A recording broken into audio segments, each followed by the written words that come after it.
የዘውዱ ሀፍቱ የህግ ውሳኔ የፍትህ ውሳኔ በጣም ብዙ ድራማ የሞላበት ነበር። አሁንም ድራማው እንደቀጠለ ነው።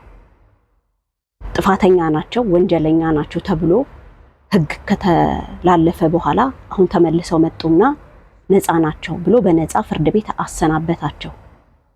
ምክንያቱ ዲጂታል ዶክመንት ጠፍቷል። ስለዚህ ነፃ ናቸው ተባለ። እሺ በጣም ጥሩ። የመጀመሪያ ጥያቄ ይሄ ሰው ማን ነው? ማን ነው ይሄ ሰው? ሁለተኛ ጥያቄ እነዚህ ሰዎች ካልደፈሯት፣ ካልገደሏት፣ ካላጠቋት ማን ነው ተጠያቂ? ማን ነው ሬሷን መንገድ ለመንገድ በመኪና የጎተተው? ስልኳም የተገኘው እነዚህ ሰዎች እጅ ላይ ነበር። ማን ነው ታዲያ ተጠያቂ? እስቲ ንገሩን ተጠያቂውን። እስቲ አሳዩን የገደላትን በዛ አሰቃቂ ሁኔታ። አሁንም ሴቶች እየተደፈሩ ነው ትግራይ ውስጥ። አሁንም ሴቶች እየተጠቁ ነው። ጥያቄው ይሄ ሰው ማን ነው ነው።